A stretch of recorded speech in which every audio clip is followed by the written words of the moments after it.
नमस्कार दोस्तों, मैं Shivpal Saini from SBM school Isarpura diamond Devrati. दोस्तों, पिछले वीडियो में हम बात कर रहे थे सवोगा के बारे में। तो दोस्तों, इसमें से हमने सब्जेक्ट के बारे में पढ़ लिया है। हम पढ़ रहे थे वर्ब। तो वर्ब में भी दोस्तों हमने जो वर्ब का पहला पार्ट है उसको पढ़ लिया था। आज हम जो वर्ब का दूसरा पार्ट है उसको पढ़ेंगे। तो दोस्तों, वर्ब का दूसरा पार्ट जो है वो है बेसिस ऑफ ऑब्जेक्ट के आधार पर। Basis of object, basis of object के आधार पर आज हम वर्ब का डिस्कस करेंगे। बेसिस ऑफ जो वर्ब है ये दोस्तों दो तरह से कार्य करती है। तो इसका पहला रूप है ट्रांजिटिव वर्ब।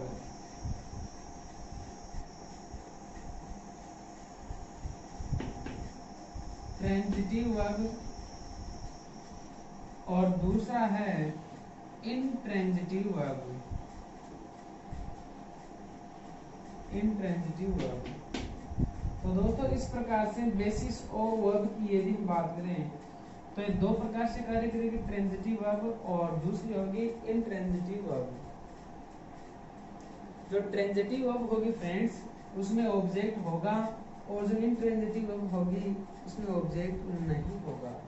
अर्थात जिस वाक्य में ऑब्जेक्ट प्रेजेंट होगा वो ट्रांजिटिव वर्ब होगी और जिस सेंटेंस में ऑब्जेक्ट प्रेजेंट नहीं होगा वो हमेशा इंट्रांजिटिव वर्ब होगी। यदि हम इनकी हिंदी बात करें तो इसको बोलते हैं सकर्मक क्रिया और इसको बोलते हैं अकर्मक क्रिया।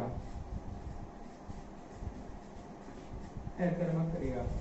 अब दोस्तों, यदि हम ट्रांजिटिव वर्ब की बात करें तो ये भी तीन प्रकार से कार्य करती है।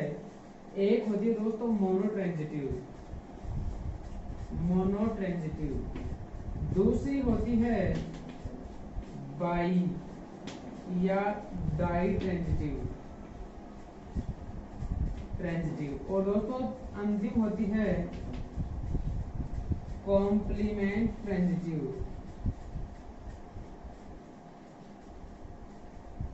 Complement transitive. इस तरह से दोस्तों ट्रांजिटिव वर्ब भी तीन प्रकार से कार्य करेगी, monotransitive, ditransitive, complement transitive. अब दोस्तों ये साइंस की भाषा है।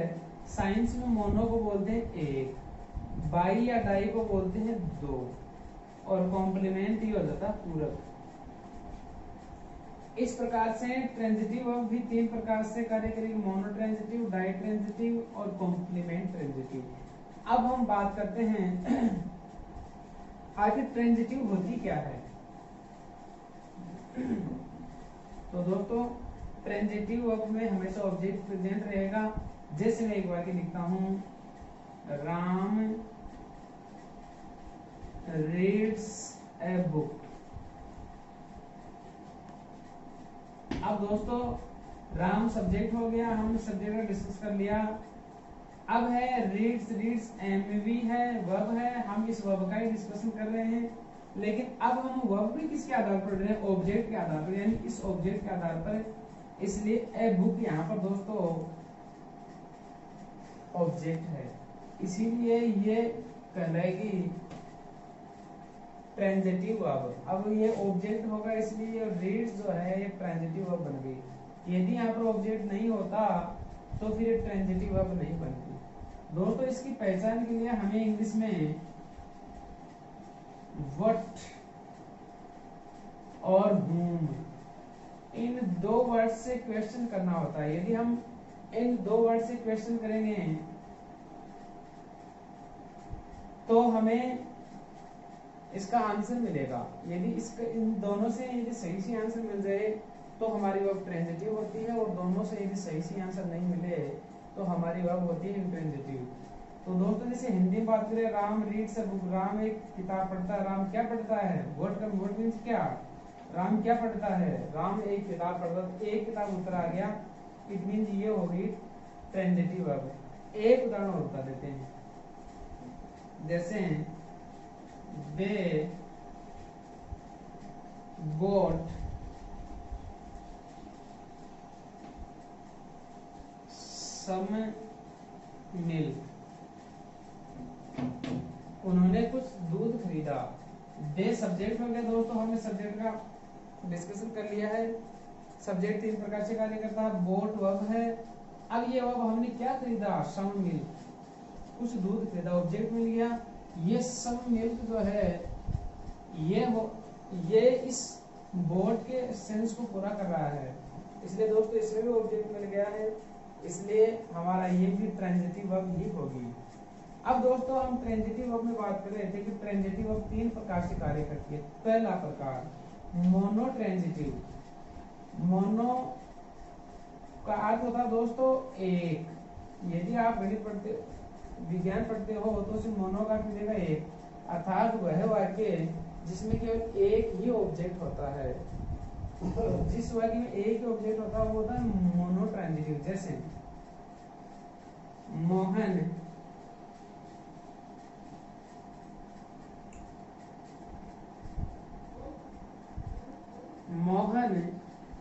इज मेकिंग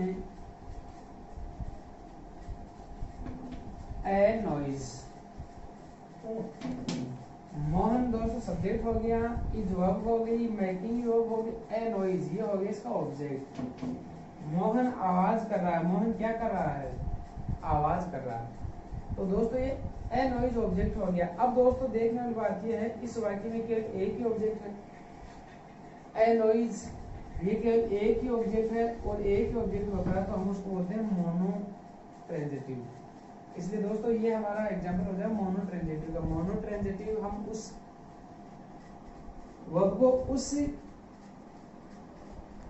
ऑब्जेक्ट को कहेंगे जिसमें केवल एक ही ऑब्जेक्ट हो। तो ये दोस्तों मोनो ट्रांजिटिव वर्ब हो गई। ये जो मेकिंग आई है मोनो ट्रांजिटिव वर्ब होगी। क्यों होगी, क्योंकि इसमें एक ही ऑब्जेक्ट है।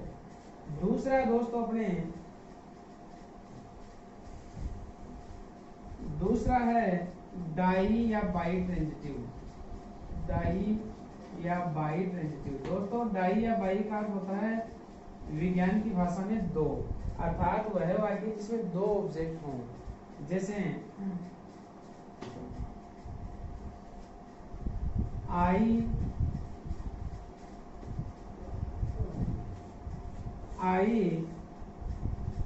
gave her a pen। दोस्तों आई सब्जेक्ट है, गए वर्ब है, हर ये सी का ऑब्जेक्ट हो जाएगा, ए पेन ये भी ऑब्जेक्ट है। तो दोस्तों इसमें दो ऑब्जेक्ट हैं। ध्यान रखना यदि एक ही वाक्य में दो ऑब्जेक्ट आ जाएं तो पहले सजीव ऑब्जेक्ट आएगा, उसके बाद निर्जीव ऑब्जेक्ट आएगा। पहले एनिमेटेड आएगा, फिर इनएनिमेटेड आएगा। पहले लिविंग ऑब्जेक्ट आएगा, उसके बाद आएगा नॉन लिविंग ऑब्जेक्ट। तो पहले दोस्तों इसमें लिविंग आ गया हर, अब आ गया नॉन लिविंग एपेन। अर्थात एक ही वाक्य में जब दो ऑब्जेक्ट आए तो पहले हमेशा सजीव ऑब्जेक्ट आता है, उसके बाद हमेशा निर्जीव ऑब्जेक्ट आता है। अब दोस्तों अब मैंने कहा था दो वर्ड्स हैं, उनसे क्वेश्चन करना होता है व्हाट और whom। व्हाट का अर्थ होता है क्या, whom का अर्थ होता है किसे। देखना दोनों सूत्र आएगा। आई गैव हर अ पेन, मैंने उसे एक पेन दिया। मैंने उसे क्या दिया, एक पेन। मैंने उसे क्या दिया, क्या से उत्तर आ गया वर्ड से, एक पेन। एक तो ऑब्जेक्ट हो गया। मैंने एक पेन किसे दिया, हर उसे दिया। इस प्रकार दोस्तों जब एक ही वाक्य में दो ऑब्जेक्ट आ जाए तो उसको बोलते हैं डाई या बाई ट्रांजिटिव। इस प्रकार हमारा ये जो सेंटेंस है ये हो जाएगा डाई ट्रांजिटिव का। और दोस्तों अंतिम जो है वो है complement transitive. Complement transitive. Complement transitive का अर्थ होता है दोस्तों ऑब्जेक्ट पूरक। ये भी दो प्रकार से कार्य करता है। सब्जेक्ट कॉम्प्लीमेंट और ऑब्जेक्ट कॉम्प्लीमेंट। अब हम यहाँ पर ऑब्जेक्ट कॉम्प्लीमेंट पढ़ रहे हैं तो हम ऑब्जेक्ट कॉम्प्लीमेंट का ही अध्ययन करेंगे। जैसे दोस्तों we called Kohli the captain. दोस्तों कॉम्प्लीमेंट का अर्थ होता है विशेषता होना। अब दोस्तों वी सब्जेक्ट हो गया, कॉल्ड वर्ब हो गई, कोहली ऑब्जेक्ट हो गया। We called Kohli the captain, हम कोहली को कैप्टन कहते हैं। अर्थात दोस्तों ये हो गया ओसी। ओसी क्यों हो गया? क्योंकि ऑब्जेक्ट है और ऑब्जेक्ट का कॉम्प्लीमेंट है द कैप्टन। अब दोस्तों कोहली की पहचान होगी द कैप्टन। यदि अब हम आपसे पूछेंगे कि वह कोहली कौन है तो आप कहोगे द कैप्टन है। और यदि हम आपसे पूछेंगे इंडियन क्रिकेट टीम का कैप्टन कौन है तो आप कहोगे कोहली है। इस प्रकार दोस्तों इस कोहली की पहचान होगी द कैप्टन। जैसे एक उदाहरण और सुना देता हूँ। चिल्ड्रेन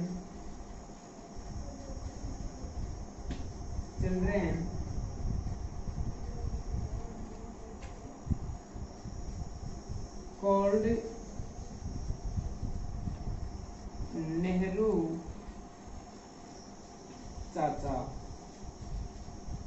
अब दोस्तों चिल्ड्रेन सब्जेक्ट है, कोल्ड वर्ब है, नेहरू यहाँ पर ऑब्जेक्ट है। अब नेहरू की विशेषता बता रहा दोस्तों ये चाचा, इसलिए हम इसको ओसी कहेंगे, ऑब्जेक्ट कॉम्प्लीमेंट कहेंगे। इस प्रकार दोस्तों जो हमारा दूसरा पार्ट था वर्ब का ये भी समाप्त होता है। और अब हमारा जो अंतिम पार्ट है वर्ब का तो वो शुरू होगा। और जो अंतिम पार्ट दोस्तों वो है बेसिस ऑफ स्ट्रेंथ के आधार पर। अब दोस्तों वर्ब का अंतिम पार्ट है बेसिस ऑफ स्ट्रेंथ।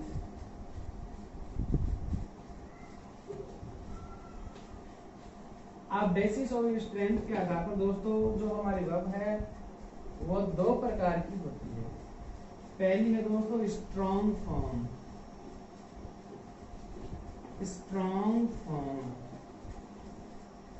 और जो दूसरी है वो है हमारी वीक फॉर्म।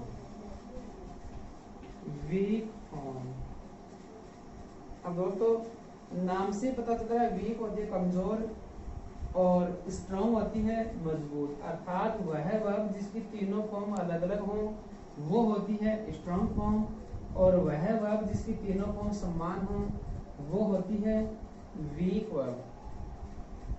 जिसकी तीनों फॉर्म अलग अलग होंगी स्ट्रॉन्ग फॉर्म की वर्ब होगी, और जिसकी तीनों फॉर्म अलग अलग होंगी वो होंगी दोस्तों वीक फॉर्म या वीक वर्ब। हम इसको फॉर्म भी कह देंगे या वर्ब कह देंगे, वीक वर्ब या स्ट्रॉन्ग वर्ब। जैसे पहले स्ट्रॉन्ग फॉर्म का उदाहरण बताता हूँ। जैसे दोस्तों वर्ब है स्पेंड, इसकी दोस्तों सेकंड फॉर्म हो जाएगी स्पेंड और थर्ड भी हो जाएगी स्पेंड। जैसे दोस्तों दूसरी है गो, सेकंड हो जाएगी वेंट और थर्ड हो जाएगी गॉन। इस प्रकार दोस्तों यहाँ पर देखो तीनों फॉर्म अलग अलग हैं। जिस वर्ब की तीनों फॉर्म अलग अलग होती हैं उसको हम बोलते हैं स्ट्रॉन्ग फॉर्म। और अब हमारा जो दूसरा उदाहरण होगा वो होगा वीक फॉर्म या वीक वर्ब का। वीक वर्ब की दोस्तों तीनों फॉर्म लगभग सेम होती हैं। जैसे वर्ब है हमारी कट, सेकंड फॉर्म की हो जाएगी कट और थर्ड फॉर्म की दोस्तों इसकी हो जाएगी कट। इस प्रकार दोस्तों जब किसी वर्ब की तीनों फॉर्म समान हो तो हम उसको बोलते हैं वीक फॉर्म। जैसे दूसरा है सट, दोस्तों इसकी सेकंड फॉर्म भी हो जाएगी सट और थर्ड फॉर्म भी हो जाएगी सट। इस प्रकार से दोस्तों यदि हम अध्ययन करेंगे बेसिस ऑफ स्ट्रेंथ के आधार पर, तो बेसिस ऑफ स्ट्रेंथ के आधार पर हमारी पहली वर्ब होगी स्ट्रॉन्ग वर्ब, दूसरी होगी वीक वर्ब। स्ट्रॉन्ग वर्ब उससे कहेंगे जिसकी तीनों फॉर्म अलग अलग हों, अर्थात तीन भी नहीं तो कम से कम दो फॉर्म तो अलग अलग हों। जैसे स्पेंड में पहली स्पेंड है, दूसरी स्पेंड है, थर्ड स्पेंड है। और गऊ में गऊ, वेंट, गॉन तीनों अलग अलग है, तो इसको हम स्ट्रॉन्ग फॉर्म कहेंगे। और जब किसी वर्ब की तीनों फॉर्म समान हो, जैसे कट कट कट, सट सट सट, तो इसको दोस्तों हम वीक फॉर्म कहेंगे या वीक वर्ब कहेंगे। इस प्रकार दोस्तों जो हमारी वर्ब की 3 प्रकार की, उन तीनों का हमने अध्ययन कर लिया है।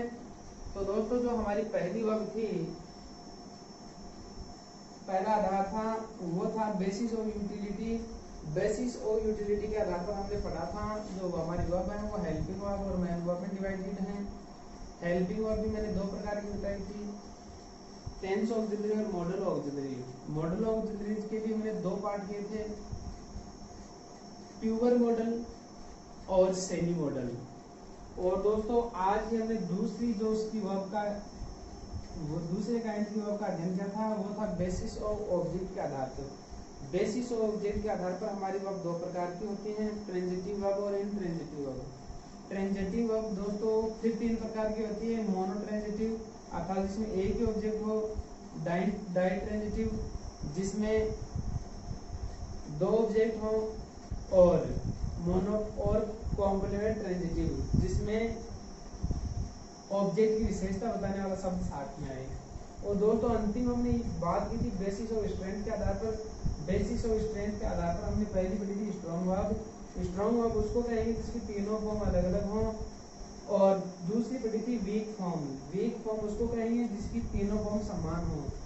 अब दोस्तों मैं थोड़ा सा फॉरवर्ड कर गया, मैंने आपको इंट्रांजिटिव वर्ब के बारे में बताया नहीं।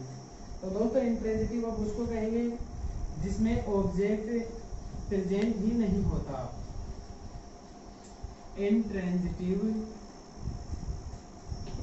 इंट्रांजिटिव वर्ब, इसमें दोस्तों हमेशा वर्ब जो है, ऑब्जेक्ट जो है वो अब्सेंट रहेगा, अर्थात जो ऑब्जेक्ट नहीं होगा। जैसे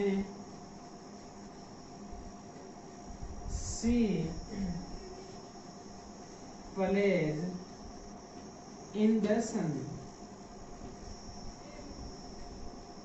इसमें देखो दोस्तों सी सब्जेक्ट है, प्लेज वर्ब है, ऑब्जेक्ट नहीं, इन द सन ये इसका अदर वर्ड है, ये प्रेपोजिशनल फ्रेज है इन द सन। इस प्रकार दोस्तों इस वाक्य में ऑब्जेक्ट नहीं, ऑब्जेक्ट हमेशा वर्ब के बाद में आता है और वर्ब के बाद में यहाँ पर ऑब्जेक्ट नॉन प्रेजेंट है, इसलिए हम इसको इंट्रांजिटिव कहेंगे। जैसे एक उदाहरण और समझाता हूँ, राहुल comes here daily। अब दोस्तों यहाँ पर एक राहुल सब्जेक्ट है, comes वर्ब है, here जो है ये अदरवर्ड है, डेली अदरवर्ड है, अर्थात हम इनको एडवर्ब में काउंट कर लेंगे। अब यहाँ पर दोस्तों ऑब्जेक्ट यहाँ पर भी गायब है, इस प्रकार हम इसको कहेंगे इंट्रांजिटिव वर्ब। तो दोस्तों इस प्रकार आज हमने वर्ब के पार्ट को कंप्लीट किया है। हम उम्मीद करते हैं आज का हमारा ये वीडियो आपको पसंद आया होगा। धन्यवाद।